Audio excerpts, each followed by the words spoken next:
هذا سائل يقول، وهو أيضا من خارج المملكة، يقول: ما حكم شراء الحيوانات لغير أكلها وإنما لتربيتها في البيوت والمزارع؟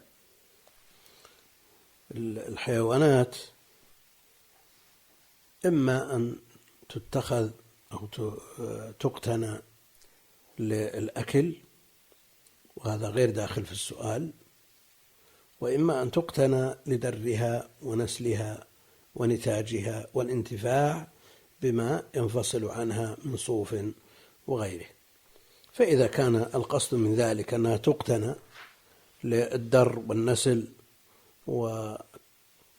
والنتاج، هذا ما في شك، هذا مقصد طيب ويقصده كثير من الناس، لأنه ما كل الناس يشتري الكمية التي لا تزيد عن حاجته في الأكل، إنما يشترون كميات، لا سيما أصحاب المزارع يشترون كميات لتأكل من هذه المزارع وتنتج لهم النسل، ويتكاثر هذا النوع عندهم بسبب هذه التربية.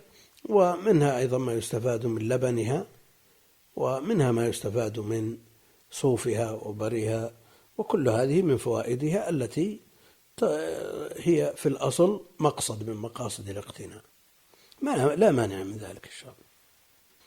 ومن الحيوانات ما لا يكون مأكول اللحم ولا يستفاد من لبنه ولا من نسله إلا كما يستفاد منه هو، ما يكون لزينة مثلا، أو ناحية جمالية، أو المتعة مثلا. بعض الناس يستمتع بوجود مثل هذه الحيوانات غير مأكولة اللحم، فإذا كانت أقيامها قليلة ولا تؤثر على دخله ولا على صرفه، إنما في مقابل حدود ما يجوز صرفه في مثل هذه الأمور، وإن زاد على ذلك فهي من قبيل الإسراف والتبذير الذي لا يجوز.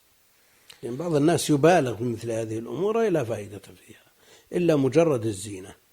طائر من الطيور اشترى بألوف مؤلفة من أجل الزينة، هذا لا يجوز، هذا من باب الإسراف والتبذير.